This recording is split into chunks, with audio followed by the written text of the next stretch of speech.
পড়ে শোনাচ্ছি হুমায়ূন আহমেদের উপন্যাস ফেরা। আর গল্প পাঠে আমি আপনাদের সাথে থাকছি রোমানা জাহান নূপুর। এই উপন্যাসের ভূমিকা এভাবে লেখা আছে। ফেরার গল্প ভাটি অঞ্চল নিয়ে, আমার নানার বাড়ির দেশ, যেখানে শৈশবের বর্ণাঢ্য দিনগুলি কাটিয়েছি। গল্পের মূল চরিত্রের কেউ আর বেঁচে নেই। তাদের কথা আজ ভালোবাসা ও শ্রদ্ধার সঙ্গে মনে করছি। গল্পের বেশ কিছু আঞ্চলিক শব্দ ব্যবহার করেছি। কৌতূহলী পাঠক পাঠিকাদের জন্য অপ্রচলিত আঞ্চলিক শব্দের একটি নির্ঘণ্ট বইয়ের শেষে জুড়ে দিয়েছি। ভাটি অঞ্চলের খুঁটিনাটি প্রসঙ্গে সাহায্য করেছেন আমার মা এবং আমার ছোট মামা মাহবুবুন নবী শেখ। তথ্যগত ভুল কিছু থাকলে তার দায় দায়িত্ব তাদের। ফেরা প্রথম প্রকাশিত হয়েছে ঈদ সংখ্যা উত্তরাধিকারে 1983 সনে। পুস্তক আকারে প্রকাশের সময় উত্তরাধিকারের সম্পাদক মণ্ডলীকে ধন্যবাদ জানাচ্ছি।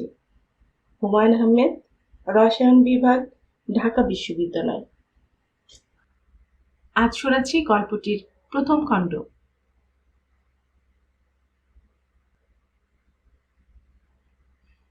মতি মিয়া দ্রুত পায়ে হাঁটছিল। আকাশ অন্ধকার হয়ে আছে, যে কোনো সময় বৃষ্টি নামতে পারে। সঙ্গে ছাতা ফাতা কিছুই নেই। বৃষ্টি নামলে ভিজে নেতা নেতা হতে হবে। মতি মিয়া হনহন করে ডিস্ট্রিক্ট বোর্ডের সড়ক ছেড়ে সোহাগীর পথ ধরল। আর তখনই বড় বড় ফোঁটায় বৃষ্টি পড়তে শুরু করলো। মতি মিয়ার বিরক্তির সীমা রইল না। সকাল সকাল বাড়ি ফেরা দরকার। শরীফার পা ফুলে ঢোল হয়েছে। কাল সারা রাত কোকো করে কাউকে ঘুমোতে দেয়নি। সন্ধ্যার পর আমিন ডাক্তারের এসে দেখে যাবার কথা। এসে হয়তো বসে আছে। মতি মিয়া গম্ভীর একটা ঝাঁকড়া জাম গাছের নিচে দাঁড়িয়ে ভিজতে লাগলো। দেখতে দেখতে বৃষ্টির বেগ বাড়ল। ঢালা বর্ষণ। জাম গাছের ঘন পাতাতেও আর বৃষ্টি আটকাচ্ছে না। দমকা বাতাসের শোঁ শোঁ আওয়াজ। দিনের যা গতি, ঝড় তুফান শুরু হওয়া বিচিত্র নয়। দাঁড়িয়ে ভেজার কোনো অর্থ হয় না। মতি মিয়া উদ্বিগ্ন মুখে রাস্তায় নেমে পড়ল। পা চালিয়ে হাঁটা যায় না। বাতাস উল্টো দিকে উড়িয়ে নিতে চায়। নতুন পানি পেয়ে পথ হয়েছে দারুণ পিছল। ক্ষণে ক্ষণে পা হড়কাচ্ছে। সরকার বাড়ির কাছাকাছি আসতেই খুব কাছে কোথায় যেন প্রচণ্ড শব্দে বাজ পড়ল। আর আশ্চর্য, বৃষ্টি থেমে গেল সঙ্গে সঙ্গে। মতি মিয়া অবাক হয়ে শুনল সরকার বাড়িতে গান হচ্ছে। কানা নিবারণের গলা বাতাসের শোঁ শোঁ শব্দের মধ্যেও পরিষ্কার শোনা যাচ্ছে।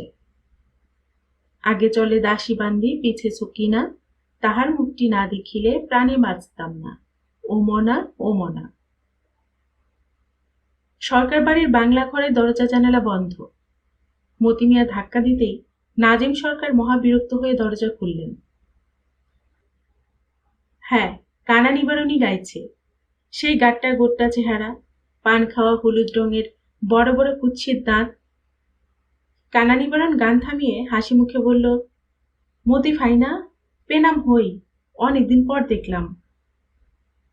মতি মিয়া বড়ই অবাক হল। কানা নিবারণের মতো লোক তার নাম মনে রেখেছে। জগতে কত অদ্ভুত ঘটনাই না ঘটে। কানা নিবারণ গম্ভীর হয়ে বলল, মতি ভাইরে একটা গামছা টামছা দেন। কেউ গা করল না। নাজিম সরকার রাগী গলায় বললেন, ভিজা কাপড়ে ভিতরে আসলা যে মতি, দেখো ঘরের অবস্থা কি করছো। তোমার বুদ্ধিশুদ্ধি আর হইল না, সি সি। কানা নিবারণ বলল, ঘরে না এসা উপায় কি, বাইরে ঝড় তুফান। নাজিম বড় গম্ভীর হয়ে পড়লেন। থেমে থেমে বললেন, তুমি গান বন্ধ করলা কেন নিবারণ? কানা নিবারণ সঙ্গে সঙ্গে গান শুরু করল। দুধের বরণ সাদা সাদা কালা দিঘির জল, তাহার মনের গুপ্ত কথা আমারে তুই বল। মনটা উদাস হয়ে গেল মতি মিয়ার। শরীফা বা আমিন ডাক্তার কারোর কথাই মনে রইল না। কন্যার মনের গুপ্ত কথাটির জন্য তারও মন কাঁদতে লাগলো। আহা, এত সুন্দর গান কানা নিবারণ কি করে গায়? কি গলা! গান থামলো অনেক রাতে। ততক্ষণে মেঘ কেটে আকাশে পরিষ্কার চাঁদ উঠেছে। গাছের ভেজা পাতায় চকচক করছে জ্যোৎস্না। মতি মিয়া উঠানে নেমে অবাক হয়ে তাকিয়ে রইল। মাঝে মাঝে জ্যোৎস্না এমন অদ্ভুত লাগে। বিড়ি টানতে টানতে নিবারণ বাইরে আসতেই মতি মিয়া বলল, কেমন চাঁদনি রাত দেখছুনি নিবারণ ভাই? চাঁদনি রাত নিবারণকে তেমন অভিভূত করতে পারল না। বিড়িতে টান দিয়ে সে প্রচুর কাশতে লাগলো। কাশির বেগ কমে আসতেই গম্ভীর হয়ে বলল, বাড়ি যান মতি ভাই, রাত মেলা হইছে। আর গাও না হইতো না? না, আজ শেষ, অখন বেশি গাই না, বুকের মধ্যে দরদ হয়। ডাক্তার দেখান নিবারণ ভাই। নিবারণ বিরক্ত মুখে একদলা থুতু ফেলে চোখ কুঁচকে বলল, বাড়িতে যান, আমার ডাক্তার লাগে না। রাস্তায় নেমেই মতি মিয়া লক্ষ্য করল আবার মেঘ করেছে। দক্ষিণ দিকে ঘন ঘন বিদ্যুৎ চমকাচ্ছে। চৌধুরী বাড়ির কাছাকাছি আসতেই দুই প্রহরের শিয়াল ডাকল। এতটা রাত হয়েছে নাকি? চারদিক নিশুথি। চাঁদ মেঘের আড়ালে পড়ায় ঘুটঘুটি অন্ধকার। গা ছমছম করে। ক্যাডা, মতি নাকি? মতি মিয়া চমকে দেখে ছোট চৌধুরী উঠোনে জলচৌকি পেতে খালি গায়ে বসে আছেন। ইনার মাথা পুরোপুরি খারাপ। গত বছর কৈবর্ত পাড়ার একটা ছেলেকে প্রায় মেরেই ফেলেছিলেন। কে? একটা কথা কয় না যে, মতি নাকি? জি। এত রাতে কই যাও? বাড়ির যাই। তোমার বড় পোলাটা তোমারে খুঁজতেছে। তোমার বউয়ের অবস্থা বেশি ভালো না, নীলগঞ্জে নেওয়ান লাগবো। জি আচ্ছা। জি জি করো কেন মতি মিয়া, তাড়াতাড়ি বাড়ির যাও। মতি মিয়া তবু দাঁড়িয়ে থাকে। ছোট চৌধুরীর অভ্যেস হচ্ছে ভালো মানুষের মতো কথা বলে হঠাৎ তাড়া করা। সে কারণে চট করে সামনে থেকে চলে যেতে ভরসা হয় না। ছোট চৌধুরী গর্জন করে ওঠেন, কথা কানে ঢোকে না? থাপ্পড় দিব, ছোট লোক কোথাকার, যা বাড়ি যা। মতি মিয়া বাড়ি ফিরে দেখে আমিন ডাক্তার বসে আছে। শরীফার জ্ঞান নেই। আজরব চুলা ধরে কি যেন জাল দিচ্ছে। আমিন ডাক্তার বলল, অবস্থা বড় সঙ্গীন, রাত কাটে কিনা সন্দেহ। মতি মিয়া কিছু বলল না, যেন সে আমিন ডাক্তারকে দেখতেই পায়নি। আজরফের দিকে তাকিয়ে কড়া গলায় ধমক দেয়, অত রাতে কি জাল দেশ? চা, আমিন চাচা চায়ের পাতা আনছে। আমিন ডাক্তার মৃদুস্বরে বলল, সারা রাত জাগন লাগবো, চা ছাড়া জুত হইতো না। বুঝছনি মতি, নীলগঞ্জ নেওয়ার লাগবো। আমিন ডাক্তার লোকটি ভীতু প্রকৃতির। রোগীর অবস্থা একটুখানি খারাপ দেখলেই সে ব্যস্ত হয়ে পড়ে নীলগঞ্জ নেবার জন্য। বারবার বলে, রাত কাটা সম্ভব না, রাতের মধ্যেই ভালো মন্দ হইতে পারে। কিন্তু আজ রোগীর অবস্থা সত্যিই খারাপ। আমিন ডাক্তার চিন্তিত মুখে ক্রমাগত হুঁকা টানে। মতি মেয়ে বিরক্ত হয়ে বলে, মেয়ে মানুষের মতো ব্যাককেল জিনিস ক্ষুধার আলমে নাই, বুঝলা ডাক্তার? ডাক্তার হুঁকা টানা বন্ধ করে গম্ভীর হয়ে বলে, নীলগঞ্জ নেওয়ানোর ব্যবস্থা করো মতি। কইলে তো ব্যবস্থা হয় না, জোগাড় যন্ত্র লাগে। সকাল হোক, টাকা পয়সার জোগাড় দেখি। আজ রাইতে নেওয়ার লাগবো মতি। মতি মিয়া কথা না বলে খেতে বসে। আজরব ভাত বেড়ে দেয়। ভাত শুকিয়ে কড়কড়ে হয়ে গেছে। কাঁচামরিচে ঝালের বংশ নাই। মতি মিয়া আধ পেটে খেয়েই হাত ধয়। ছোট ছেলে নুরুদ্দিন আমিন ডাক্তারের গা ঘেঁষে বসেছিল। সে দীর্ঘ সময় বাবার মুখের দিকে তাকিয়ে সাহস করে বলে ফেলে, আমার নীলগঞ্জ নেওয়ার লাগবো বাজান। বহু কষ্টে রাগ সামলায় মতি মিয়া। আমিন ডাক্তার বলে, চা খাও একটু মতি। আজরফ, তোর বাপ রে চা দে। আমারে দিস না। আরে খাও, পালা চা, মোহনগঞ্জের খরিদ। নীলগঞ্জ যাওয়ার জোগাড় যন্ত্র করতে অনেক সময় লাগে। বাসের যে খুঁটিতে পয়সা জমানো হতো সেটি কাটা হয়। সব মিলে 7 টাকার মতো পাওয়া যায় সেখানে। এতটা মতি মিয়া আশা করেনি। আজরব চলে যায় নৌকার ব্যবস্থা করতে। ঠিক হয় আজরব নুরুদ্দিন দুজনেই সঙ্গে যাবে। আমির ডাক্তারও যাচ্ছে। নীলগঞ্জ হাসপাতালের কম্পাউন্ডার সাহেবের সঙ্গে তার নাকি ভালো জানাশোনা। আপনি আপনি করে কথা বলে। খালি বাড়ি পাহারা দেওয়ার জন্য আনা হয়েছে রহিমাকে। রহিমার মেয়েটি কাঁদছে গলা ফাটিয়ে। শরীফার জ্ঞান ফিরেছে। সে বিড়বিড় করে কি যেন বলে, ঠিক বোঝা যায় না। মতি মিয়া কড়া ধমক লাগায়, চুপ, একদম চুপ, বেআক্কেল মেয়ে মানুষ। শরীফা চুপ করে যায়। আমিন ডাক্তার এক ফাঁকে বলে, আমারে যে সাথে নিতেছ সেই বাবদ 2 টাকা ভিজিট, কথাটা স্মরণ রাখবা মতি। মতি মিয়া দারুণ বিরক্ত হয়। তোমারে সাথে নেওয়ার কথা তো কই নাই, নিজের ইচ্ছায় তুমি যাইতাছ। আমিন ডাক্তার চুপ করে যায়। নৌকায় উঠবার মুখে ঝুপঝুপ করে বৃষ্টি পড়তে শুরু করে। ছোয়ের নিচে খড় বিছিয়ে শরীফার বিছানা। শরীফার গায়ের সঙ্গে সেটে লেগে থাকে নুরুদ্দিন। ডাক্তার বসেছে নৌকার সামনের মাথায়। এর মধ্যেই সে ভিজে চুপসে গেছে। তার সঙ্গে ছাতা আছে, কিন্তু রুগী নিয়ে কোথাও যাওয়ার সময় ছাতা মেলতে হয় না, খুব অলক্ষণ। নৌকাতে 2টি মুরগি এবং একটি পাকা কাঁঠাল নেওয়া হয়েছে। নীলগঞ্জ বাজারে ভালো দাম পাওয়া যাবে। মুরগি 2টি অনবরত ডানা ঝাপটায়। ডাক্তার গম্ভীর হয়ে হুঁকা ধরায়। বৃষ্টির ছাড় থেকে কোলকে আড়াল করে রাখতে তাকে অনেক কায়দাকানুন করতে হয়। পাকা কাঁঠালের গন্ধের সঙ্গে তামাকের গন্ধ মিশে অদ্ভুত একটা মিশ্র গন্ধ তৈরি হয়। তুমুল বর্ষণের মধ্যে নৌকা ভাসিয়ে দেওয়া হয়। আজরব টপাটপ বৈঠা মারে। মতি মিয়ার বড় মায়া লাগে। শীত লাগে আজরব? না। মাথাটা গামছা দেয়া বাঁধ। মাথা শুকনা থাকলে সব ঠিকঠাক, বুঝছস? বুঝছি। বৈশাখ মাসের বৃষ্টির মজাটা কি জানোস নি আজরব? না। মজাটা হইল অসুখ বিসুখ হয় না, সব আল্লাহর কেরামতি। আজরব কথা বলে না। ছোয়ের ভিতর থেকে শরীফা বিড়বিড় করে কি যেন বলে। অসহ্য বোধ হয় মতি মিয়ার। পুলাডা ভিজতাছে। দুত্তরি মেয়ে মানুষ, বৃষ্টির সময় ভিজতো না। অসুখ করবো যে। চুপ থাক মাগি, খালি প্যান প্যানানি। আমির ডাক্তার গম্ভীর হয়ে বলে, মেয়ে জাতের সাথে এইসব গালিগালাজ করা ঠিক না মতি। তুমি ফরফর করো না, চুপ থাকো। আমির ডাক্তার চুপ করে যায়।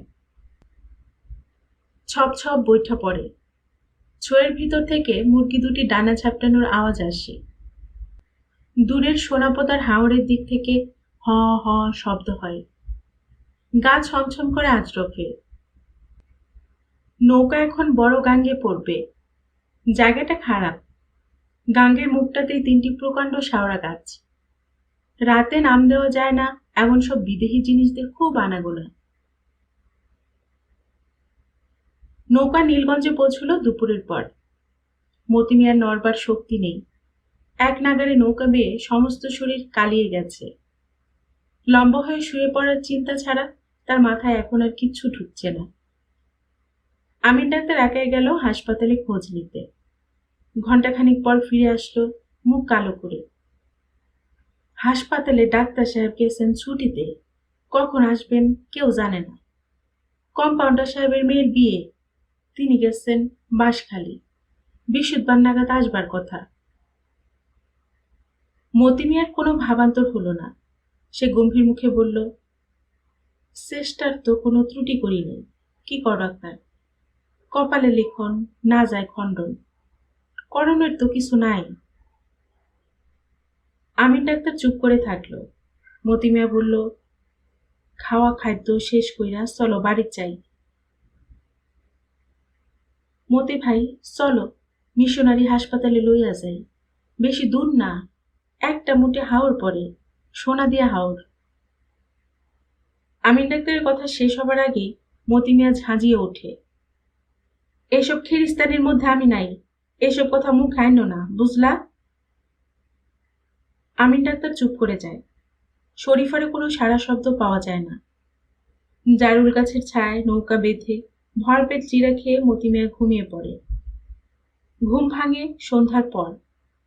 নৌকা তখন সোনাদিয়ার হাওরে পড়েছে। পানির ছলাৎ ছলাৎ শব্দ ছাড়া আর কোনো শব্দ নেই। পাল খাটানো হয়েছে। আমিন ডাক্তার হাল ধরে বসে আছে। ভাবখানা এরকম যেন কিছুই জানে না। মতি ভাই, বাতাসের এই ধরনের জোর থাকলে এক প্রহরে মিশনারি হাসপাতালে পৌঁছানো যাইবে। মতি মিয়া চুপ করে থাকে। তা মুখ খাইবা নাকি? কি হো মতি ভাই? না, মিশনারি হাসপাতালে একবার নিয়ে ফেলতে পারলে বুঝলা আর চিন্তা নাই। এইখানে নিখোল সাব ডাক্তার খুব এলেমদার লোক। মতি মিয়া চুপ করে থাকে আর চোখে দেখে আজরব কাল রাতের পরিশ্রমে কাহিল হইয়া মরার মতো ঘুমোচ্ছে। শরীফার মুখের কাছে ভনভন করে মাছি উঠছে একটা। মরে গেছে নাকি? মরলেই কি আর বেঁচে থাকলে কি?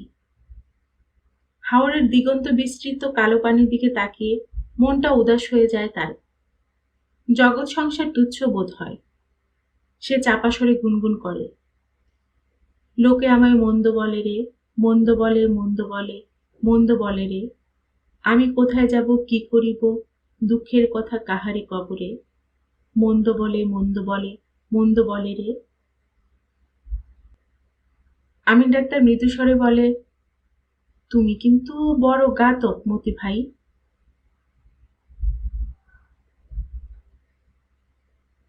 মতি মিয়া 5 দিন পর গয়নার নৌকায় ফিরে এলো। সঙ্গে নুরুদ্দিন। নিখোল সাব ডাক্তার মানে রিচার্ড অ্যালেন নিকলসন বলেছেন সারাতে সময় নিবে, অবস্থা ভালো না, কাটাকুটি করতে হতে পারে, সেক্ষেত্রে মাসখানেক লেগে যাওয়া বিচিত্র নয়। আমিন ডাক্তারের নাকি তেমন কাজকর্ম নেই, সে নিজেই দায়িত্ব নিয়েছে সব ঠিকঠাক করিয়ে নিয়ে আসবে। মতি মিয়া অবাক হয়ে বলেছে, 1 মাস যদি থাকন লাগে তুমি খাইবা কি? হইব একটা ব্যবস্থা, রোগী ফালাইয়া তো যাওন যায় না। ব্যবস্থা যে কি হবে মতি মিয়ার মাথায় আসে না। আমিন ডাক্তারের কাছে আছে সর্বমোট 9.5 টাকা, কিন্তু আমিন ডাক্তারকে মোটেই বিচলিত মনে হয় না। আজরবকে অবশ্য নিখোল সাহেব বাসায় কাজ দিয়েছেন। নদী থেকে সে গোসলের পানি তুলে আনে, বিকেলে হাসপাতালের মেঝে ঘষে ঘষে পরিষ্কার করতে হয়। যত ঘষাঘষি করা হোক সাহেবের পছন্দ হয় না। মাথা নেড়ে বলেন, আরো ভালো করো, জোরে ব্রাশ করো। খাওয়া দাওয়া সাহেবের এখানেই হয়। সে খাওয়া রাজরাজরার খাওয়া। সকালবেলা পাউরুটি, চিনি, একটা কলা আর 1 কাপ দুধ। সন্ধ্যাবেলা বই খাতা নিয়ে বসতে হয়। কালো মোটামতো একজন মহিলা অনেককে বর্ণপরিচয় শেখান। একটি শর্টবোর্ডে প্রকাণ্ড একটা অ লিখে সুরেলা স্বরে বলেন, বলো অ। সবাই সমস্বরে বলে অ। বলো আ। আজরফের খুব মজা লাগে। পড়া শেষ হবার পর হয় প্রার্থনা। ভদ্রমহিলা অত্যন্ত করুণ সুরে টেনে টেনে বলেন, হে পরম করুণাময় ঈশ্বর, তুমি তোমার মঙ্গলময় করুণার হস্ত প্রসারিত করো। প্রার্থনা জায়গায় আসলেই আজরফের ভয় ভয় করে। কে জানে, এরা হয়তো খ্রিস্টান করে ফেলছে। আমিন ডাক্তার অবশ্য বলেছে, ভয়ের কিছু না। খ্রিস্টানি প্রার্থনার ফাঁকে ফাঁকে মনে মনে কলেমা তৈয় পড়লেই সব দোষ কাটা যাবে। আমিন ডাক্তারের মতো জ্ঞানী লোককে অবিশ্বাস করার কোনো কারণ নেই। আজরফের আর ভয়টয় করে না। ভয় করে মতি মিয়ার, কোনো কারণ ছাড়াই ভয় করে। নৌকা ছেড়ে নড়তে চায় না। আমিন ডাক্তারের ঠেলাঠেলিতে শরীফাকে দেখতে গিয়ে এক কাণ্ড। হাসপাতালের বারান্দায় মুখ ভর্তি করে বমি করে। আমিন ডাক্তার শঙ্কিত হয়ে বলে, হইল কি তোমার মতি ভাই? বদগন্ধ মাথার মধ্যে পাক দেয়। তোমারে নিয়া মুশকিল। ওইটা তো ফিনাইলের গন্ধ। কিসের গন্ধ? ফিনাইল, এক কিসিমের সাবান। খুব ভালো জিনিস। ভালো জিনিস মাথায় থাকুক। মতি মিয়া বাড়ি ফিরে বাঁচে। নুরুদ্দিন বাপের সঙ্গে ফিরে যেতে কোনো আপত্তি করে না। মতি মিয়া বারবার জিজ্ঞেস করে, মার লাগি মন কান্দেনি নুরু? না, 2 দিন পরে দেখবি আইয়া পড়ছে। আচ্ছা, খুব বেশি হইলে 1 সপ্তাহ, এর বেশি না। আচ্ছা, যাত্রা দেখতে চাস? মোহনগঞ্জে যাত্রা এসে বিবেকের পাঠ করে আসলাম মিয়া, 6টা সোনার মেডেল, দেখবি? না। না বললেও মতি মিয়া 1 রাত মোহনগঞ্জে থেকে যায়। এত কাছে এসে আসলাম মিয়ার বিবেকের গান না শোনা পাপের শামিল। নিত্যদিন তো আর এমন সুযোগ হয় না। মোহনগঞ্জ বাজারে দেখা হয়ে যায় কানা নিবারণের সাথে। সেও খুব সম্ভব আসলামের গান শুনতে এসেছে। সে একটা বড় কাপড়ের দোকানের সামনে বসেছিল। তার মুখ দিয়ে ভকভক করে দেশি মদের গন্ধ বেরোচ্ছে। ও নুরা, দেখছস? হই দেখ, কানা নিবারণ। কোনজন? কালা মতো মোটা, লম্বা বাবরি। চোখ তো 2টাই আছে, ইনারে কানা নিবারণ ডাকে কেন? ছেলের কথায় মতিমে বড়ই খুশি হয়। ছেলে চুপচাপ থাকলে কি হবে, বুদ্ধি শুদ্ধি ঠিকই আছে। মতিমিয়া হাসি মুখে বলে, মানুষের খেয়ালের কি ঠিক ঠিকানা আছে? ছেলেকে দাঁড়া করিয়ে মতিমিয়া চলে যায় কানা নিবারণের সামনে। দেখা না করে যাওয়াটা ঠিক না। নিবারণ ভাই, শৈলটা বালা? কানা নিবারণ কথা বলে না, ভ্রু কুচকে তাকায়। চিনছেন আমারে? আমি মতি, সোহাগীর মতি মিয়া। কানা নিবারণ খোলাটে চোখে তাকায়, উত্তর দেয় না। আসলাম মিয়ার গাওনা শুনতে শুনি নিবারণ ভাই? কানা নিবারণ সে কথার জবাব দেয় না। বাড়ি ফিরেও নুরুদ্দিন কোন রকম ঝামেলা করে না, নিজের মনেই থাকে। মতি মিয়া বারবার জিজ্ঞেস করে, মার লাগি পেট পুড়ে? না। মুখ শুকনা কেন? নিশ্চয়ই পেট পুড়ে। না। মতি মিয়ার নিজেরই খারাপ লাগে, কিছুতেই মন বসে না। নঈম মাঝির বাড়ি সন্ধ্যার পর গান বাজনার আয়োজন হয়। মতি মিয়া রোজ যায়, কিন্তু বেশিক্ষণ থাকতে পারে না। সেখানেও শুধুই যাই যাই করে। সন্ধ্যাকালে বাড়ি গিয়া করবাটা কি মতি ভাই? পুলাডা একলা আছে।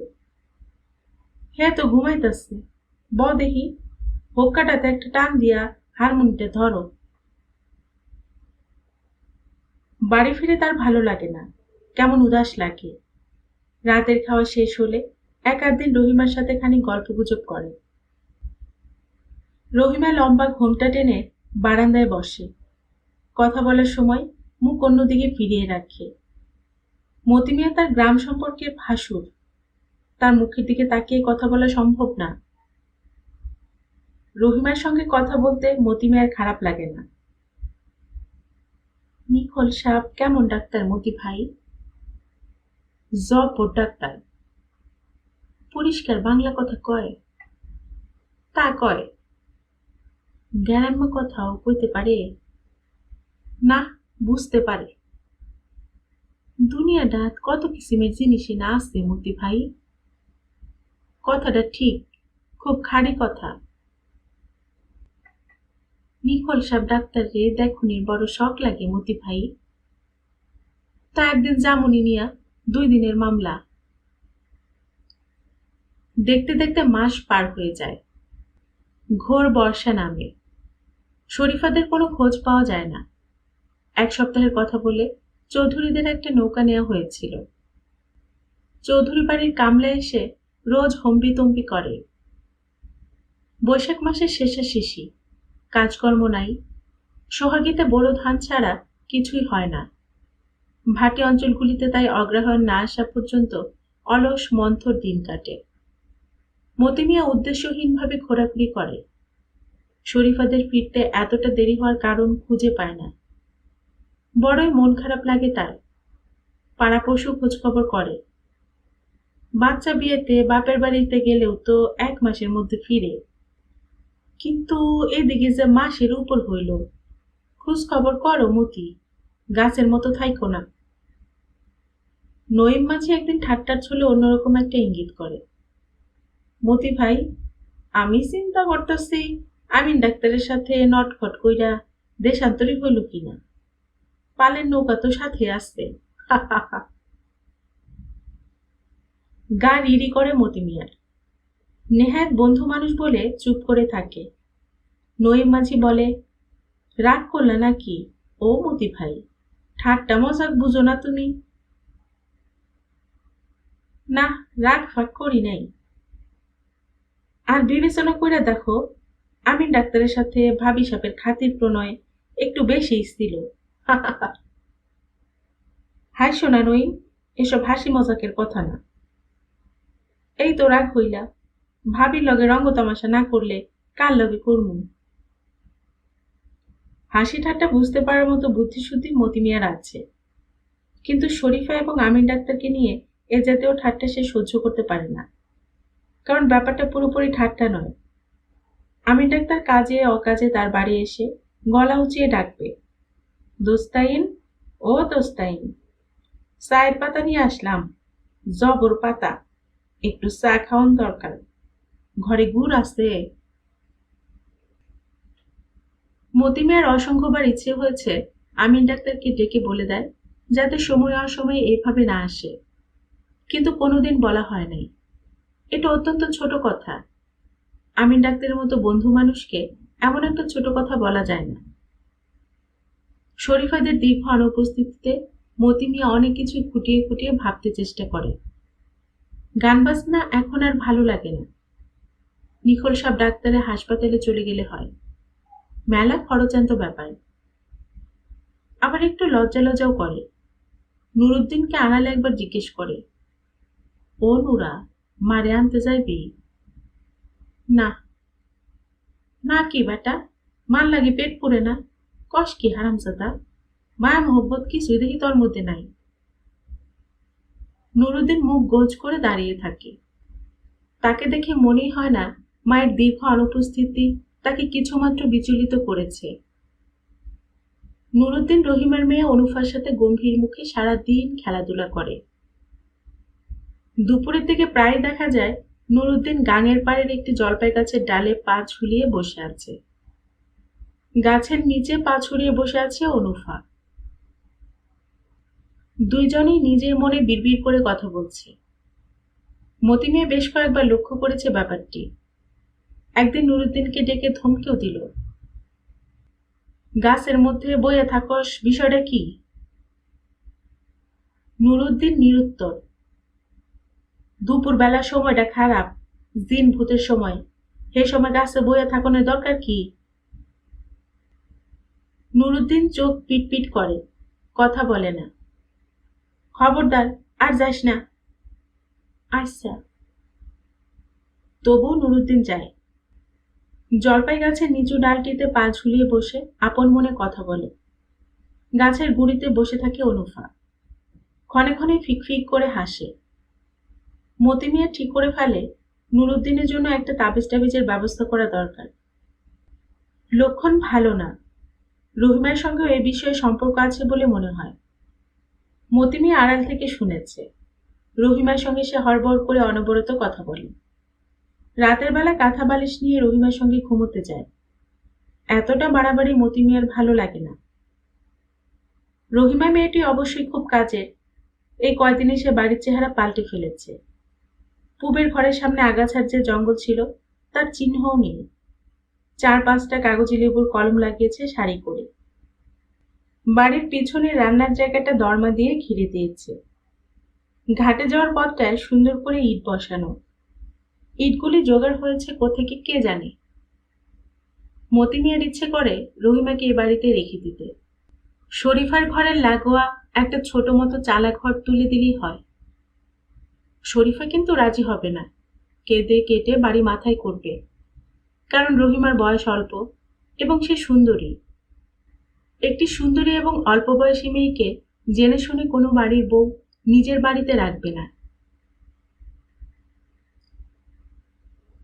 জ্যৈষ্ঠ মাসের মাঝামাঝি আমিন ডাক্তার নৌকা নিয়ে উপস্থিত। তাকে আর চেনার উপায় নেই। গায়ে বড় একটা কটকটে লাল রঙের কোট। কোটটির ঝুল নেমে এসেছে প্রায় হাঁটু পর্যন্ত। চোখে সোনালী রঙের একটি নিকেলের চশমা। কোটটি নিখল সাহেব আসবার সময় দিয়েছেন। চশমাটি হাসপাতালে খুঁজে পাওয়া। চশমার সব জিনিস কেমন যেন ঘোলাটে দেখায়। কোটের সঙ্গে চশমা না থাকলে মানায় না বলেই গ্রামে ঢুকবার মুখে আমিন ডাক্তার চোখে চশমা দিয়ে নিয়েছে। মতি মিয়া নঈম মাঝির ঘরে তাস খেলছিল। খবর পেয়ে দৌড়ে এসেছে। এত রাতেও আশেপাশের দু এক ঘরের মেয়ে ছেলেরা এসে জড়ো হয়েছে। নুরুদ্দিন কাঁচা ঘুম ভেঙে অবাক হয়ে দাওয়ায় বসে আছে। শরীফা ঘরের ভেতরে চৌকির উপর বসেছিল। মতি মিয়াকে দেখে সে মুখ ফিরিয়ে নিল, যেন কোনো কারণে লজ্জা পাচ্ছে। মতি মিয়া অবাক হয়ে দেখল শরীফার গোল মুখটা কেমন যেন লম্বাটে লাগছে। চুল অন্যভাবে বাঁধার জন্যই হোক বা অন্য যে কোনো কারণেই হোক, শরীফাকে ঠিক চেনা যাচ্ছে না। মতি মিয়া গম্ভীর হয়ে বলল, শরীরটা বালা? শরীফা জবাব দিল না। কি শরীরটা বালা? শরীফা থেমে থেমে বলল, পাউডা কাইটটা বাদ দিছে। মতি মিয়া স্তম্ভিত হয়ে গেল। সত্যি সত্যি শরীফার একটা পা নেই? শরীফা বলল, বাঁচনির আশা ছিল না, কপালে আরো দুঃখ আছে, সেই কারণে বাঁচলাম। তোমার শরীরটা কেমন? মতি মিয়া চুপ করে রইল। সে তখনও শরীফার একটি পা, যা শাড়ির ফাঁক দিয়ে বের হয়ে আছে, সেদিকে তাকিয়ে আছে। সেই পাটিতে আবার লাল টুকটুকে একটা নতুন স্যান্ডেল। শরীফা থেমে থেমে বলল, রহিমা এখনো এই বাড়ির কেন? তারে বিদায় দাও নাই কেন? যুবতী মায়ে মানুষ নিয়ে এক ঘরে থাকছো, কাজটা ভালো করো নি। রহিমারে কাল সকালেই বিদায় দিবা, বুঝছ? মতি মিয়া জবাব দিল না। শরীফা চিকন সুরে বলল, আর নুরার শরীরটা কেমন খারাপ হয়েছে, আমি ডাক দিছি, হে আসে নাই। দৌড় দিছি রহিমার দিকে। এইসব বালা লক্ষণ না। রহিমা তার কেডা? রহিমা তার পুটলি গুটিয়ে মেয়ের হাত ধরে চৌধুরী বাড়ি চলে গেল। তার নিজের বাড়িঘর কিছু নেই। চৌধুরীদের দালানের শেষ মাথায় একটি অন্ধকার কুঠুরিতে সে মাঝে মধ্যে এসে থাকে। চৌধুরীরা কিছু বলে না। যতদিন এখানে থাকে ততদিন যন্ত্রের মতো এ বাড়ি কাজকর্ম করে, যেন এটি তার বাড়িঘর। এক নাগারে অবশ্য বেশি দিন থাকতে হয় না। গ্রামের কোনো পোয়াতি মেয়ের বাচ্চা হয়েছে, কাজকর্মের লোক নেই, রহিমাকে খবর দেয়। রহিমা তার ছোট্ট পুটলি আর মেয়ের হাত ধরে সে বাড়িতে গিয়ে ওঠে। রান্নাবান্না করে, শামুক ভেঙে হাঁসকে খাওয়ায়, ছাগল হারিয়ে গেলে হারিকেন জ্বালিয়ে খুঁজতে বের হয়, যেন নিতান্ত সে এই ঘরেরই কেউ। নতুন বাচ্চাটি একদিন শক্ত সমর্থ হয়ে ওঠে। রহিমাকে মেয়ের হাত ধরে আবার ফিরে আসতে হয় চৌধুরী বাড়ির অন্ধকার কোঠায়। প্রথম প্রথম খারাপ লাগতো, এখন আর লাগে না। দীর্ঘদিন পর আজ এই প্রথম রহিমার চোখ দিয়ে জল পড়তে লাগলো। মতি মিয়ার ঘর বাড়ি কোনো এক বিচিত্র কারণে তার কাছে আপন মনে হয়েছিল। মনে হয়েছিল এখানে বাকি জীবনটা কাটিয়ে দিতে পারলে চমৎকার হতো। তার কপালটা এরকম কেন?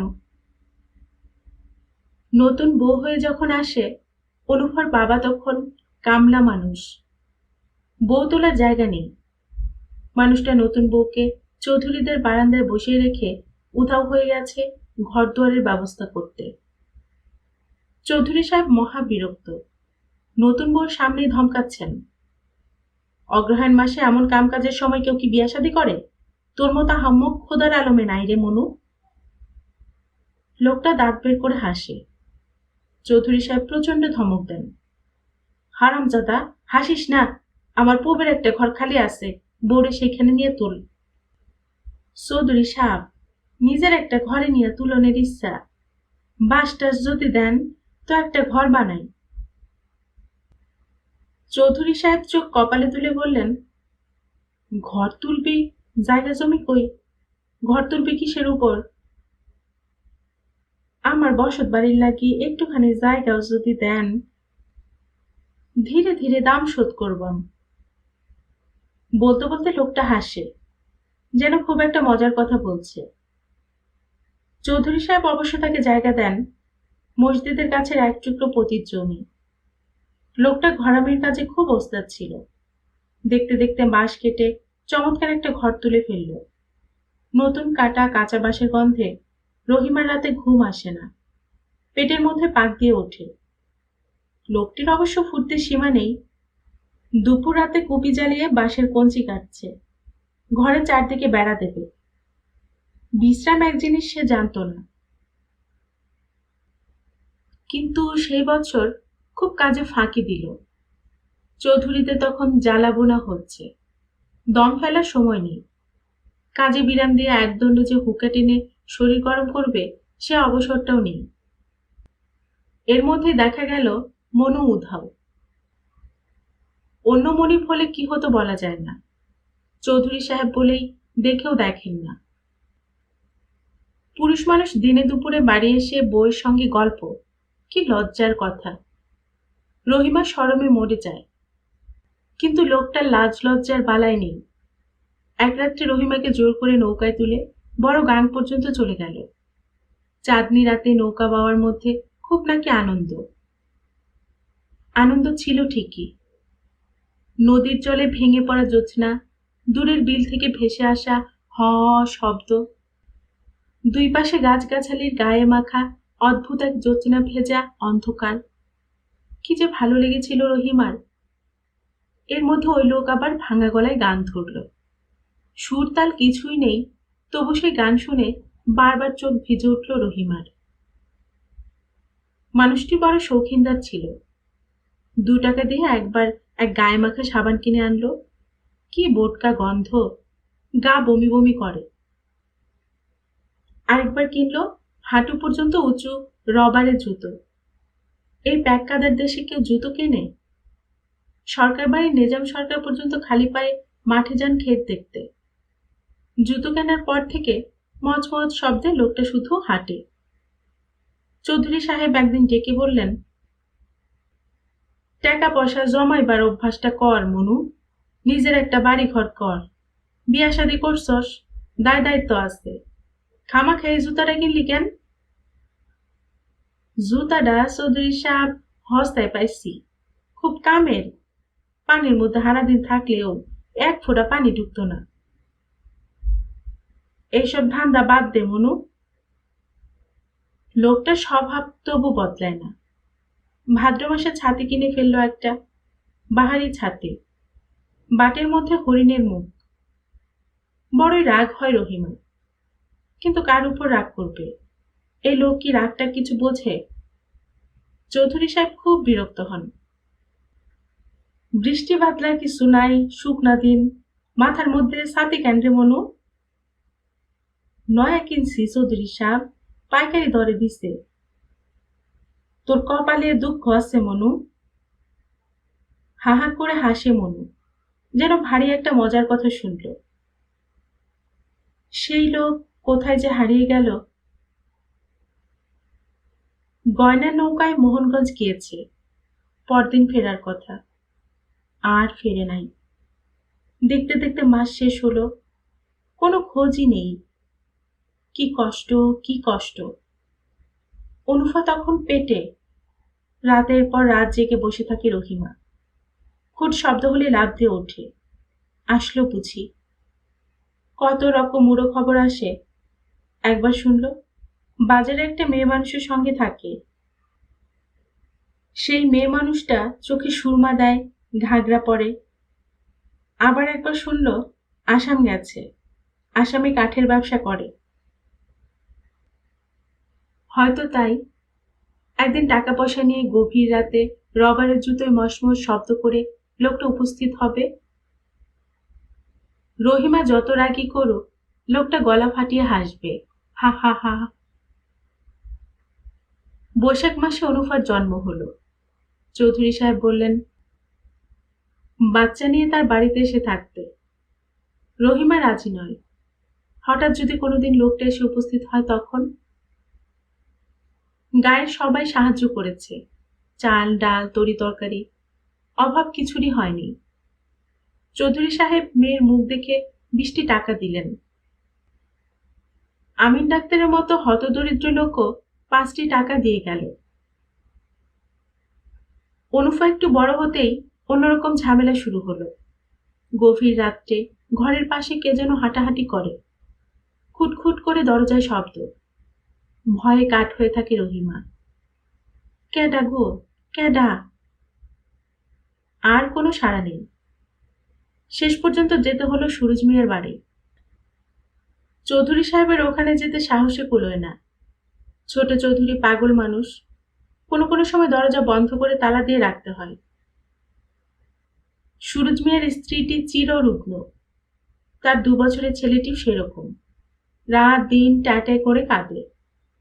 রহিমার নিঃশ্বাস ফেলার ফুসরত রইল না। ধান কাটার সময় তখন। সুরজ মিয়া অবস্থা সম্পন্ন গৃহস্থ। 3-4 জন উজান দেশি জিরাতি কামলা তার। সকাল থেকে দুপুর রাত পর্যন্ত খাটাখাটনি করতে হয় রহিমাকে। খারাপ লাগে না, কিন্তু এক গভীর রাত্রে সুরজ মিয়া এসে তার ঘরে ঢুকে পড়ল। স্তম্ভিত রহিমা কিছু বুঝবার আগেই সুরজ মিয়া তার মুখ চেপে ধরল। শব্দ করল না, মাইয়া জাগবো। মেয়ে অবশ্য জাগল না। এক সময় অন্ধকার ঘরে বিড়ি ধরালো সুরজ মিয়া। ফিসফিস করে বলল, পাপ যা হনের হে তো আমার হইল, তুমি কান্দো কেন? শরীরের মধ্যে কোনো দোষ লাগে না, বুঝছ? রহিমা চলে আসলো চৌধুরী বাড়ির অন্ধকার কোঠায়। ছোট চৌধুরী লাল চোখে ঘুরে বেড়ায়। রহিমার আর ভয় লাগে না। অনুফাকে মাঝে মাঝে তাড়াও করে। অনুফা খেলা মনে করে খিলখিল করে হাসে। ছোট চৌধুরী চোখ বড় বড় করে বলে, হাসিস না হারামজাদি বিচ্ছু, খবরদার হাসিস না। এক সময় সেই লোকটির চেহারাও রহিমার মনে রইল না। মাঝে মাঝে খুব যখন ঝড় বৃষ্টি হয়, বিলের দিক থেকে শোঁ শোঁ শব্দ উঠে, তখন ভাবতে ভালো লাগে লোকটা রবারের জুতো পায়ে দিয়ে মচমচ করে যেন এসেছে। অসম্ভব তো কিছুই নয়। হারিয়ে যাওয়া মানুষ তো কতই ফিরে আসে। কিংবা কে জানে, সে লোকটি হয়তো কোনো এক ভিন দেশে গিয়ে আমিন ডাক্তারের মতো মহাসুখে আছে। আমিন ডাক্তার যেমন একদিন গয়নার নৌকায় করে সোহাগীতে উপস্থিত হলো, তারপর আর যাওয়ার নাম করল না। কে জানে সেও উজান দেশে তার বউ মেয়ে ফেলে এসেছে কিনা। হয়তো তারাও অপেক্ষা করে আছে কবে ফিরবে আমিন ডাক্তার। রহিমার বড় জানতে ইচ্ছে করে।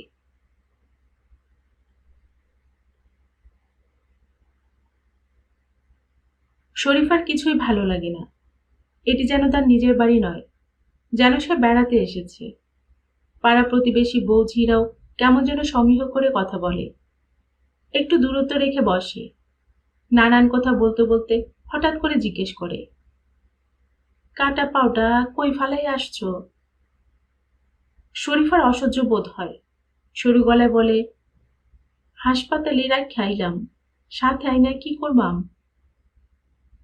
নইমের বউ ভীতস্বরে বলে, পাউডারে কবর দিছে। শরীফার কাঁদতে ইচ্ছে করে। এক পা নিয়ে কাজকর্ম সে কিছুই করতে পারে না। সারা সকাল লেগে যায় ভাত ফুটাতে। থালা বাসন ধোবার জন্য আজরবকে কলসি দিয়ে পানি এনে দিতে হয়। হাসপাতালে থাকার সময় এইসব ঝামেলার কথা তার মনে হয়নি। আমিন ডাক্তার সব দেখে শুনে গম্ভীর হয়ে বলল, রহিমারে খবর দিয়ে আনা দরকার দোস্তাইন। না, কিছুদিন সে থাকুক। কইলাম তো না, সুবিধার লাগিন কইতাছি। আমার সুবিধা দেখানোর দরকার নাই। শরীফা কাঁদতে শুরু করলো। তার একটি নতুন উপসর্গ যোগ হয়েছে। প্রায় যে কোনো প্রসঙ্গে কথাবার্তা বলতে শুরু করে শেষ পর্যায়ে কাঁদতে শুরু করবে। দোস্তাইন, কান্দনের কারণ তো কিছু নাই, যার আছে হে বুঝে। ইদানিং শরীফার মনে ধারণা হয়েছে মতি মিয়া তাকে এখন আর দেখতে পারে না। গত রাত্রে মতি মিয়া বারান্দায় বসেছিল। শরীফা 3 বার গিয়ে ডাকল। 3বারই সে বিরক্ত হয়ে বলল, ঘুমাইবার সময় হোক, সন্ধ্যা রাইতে ডাক কেন? আমি তো আর নয়া শাদি করি নাই যে সন্ধ্যা রাইতে ঘরে খিল দেওয়ানের জোগাড় করবাম। কি কথার কি জবাব! শুধু মতি মিয়া নয়, আজরব পর্যন্ত তার কথার জবাব দেয় না। এক কথা 10বার জিজ্ঞেস করতে হয়। একদিন দেখা গেল আজরব বাঁশ আর চাটাই দিয়ে ঘরের লাগোয়া নতুন একটা চালাঘর তুলছে। নুরুদ্দিন মহা উৎসাহে এটা ওটা আগিয়ে দিচ্ছে। মতি মিয়া হুকা হাতে দাওয়ায় বসে তদারক করছে। ঘরে নতুন কাজকর্ম হলে আজকাল আর কেউ শরীফাকে কিছু জিজ্ঞেস করে না। শরীফা মুখ কালো করে বলল, আজরব, ঘর তুলতেছস কেন? আজরব জবাব দিল না, যেন শুনতেই পায়নি। আজরব, নয়া ঘর তুলনের দরকারটা কি? জবাব দিল মতি মিয়া, পোলাপান বড় হইতেছে, একটা ঘর তো দরকার। শরীফা লক্ষ্য করল নুরুদ্দিন মুখ টিপে হাসছে। বিষয়টা কি নুরা? নুরুদ্দিন দাঁত বের করে হাসল। ঘর উঠতেছে রহিমা খালার লাগি, রহিমা খালা আর অনুফা থাকবে। শরীফা স্তম্ভিত হয়ে গেল। মতি মিয়া থেমে থেমে বলল, তোমার অসুবিধা হইব খুব, ঘরের কাজ কাম দেখব। আমি বাইসা থাকতে এ বাড়িতে কেউ আসতো না। মতি মিয়া বলল, আজ সন্ধ্যায় আইব, খামাখা চিল্লাইও না। আমি গলার দড়ি দিয়াম কইতাছি। মতি মিয়া গম্ভীর হয়ে ডাকলো, আজরব। জি। তোর মারে বালা দেখে একটা দড়ি দে দেখি। রহিমা সত্যি সত্যি সন্ধ্যা নাগাদ এসে পড়ল। সে তার যাবতীয় সম্পত্তিও সঙ্গে এনেছে। একটি টিনের ট্রাঙ্ক, 6-7টি ছোট বড় পুঁটলি, হাঁড়ি, ডেকচি, অনুফার হাতে দড়ি বাঁধা একটা ছাগল। রহিমা শরীফার ঘরে ঢুকে হাসি মুখে জিজ্ঞাসা করল, বুঝির শৈলটা বালা? শরীফা কোনো কথা বলল না। রাতে খাওয়ার সময় বলে পাঠালো তার খিদে নেই। অনেক রাতে ঝুপঝুপ করে বৃষ্টি পড়তে লাগলো। শরীফা শুনল নতুন চালা ঘরে খুব হাসাহাসি হচ্ছে। মতি মিয়া কি একটা বলছে, সবাই হাসছে। সবচেয়ে উঁচু গলা হচ্ছে নুরুদ্দিনের। অনেক রাত্রে মতি মিয়া যখন ঘুমাতে আসলো, শরীফা তখনও জেগে। কুপি নিভিয়ে ফেলার সঙ্গে সঙ্গে শরীফা ক্ষীণস্বরে বলল, একটা কথার সত্যি জবাব দিবা? কি কথা? তুমি কি রহিমারে বিয়া করতে চাও? মতি মিয়া দীর্ঘ সময় চুপচাপ থেকে বলল, হ। তুমি রহিমারে এই কথা কইছ? না, আমিন ডাক্তার কইছে রহিমার মত নাই। তার ধারণা মনু বাইসা আছে। মতি মিয়া হুকা ধরল। শরীফা ধরা গলায় বলল, বিয়াটা কবে? মত না থাকলে বিয়াটা হইব কেমনি? আজ মত নাই, একদিন হইব। মতি মিয়া নির্বিকার ভঙ্গিতে শুয়ে পড়ল। অল্পক্ষণের মধ্যেই তার নাক ডাকতে লাগলো। শরীফা সারা রাত জেগে বসে রইল।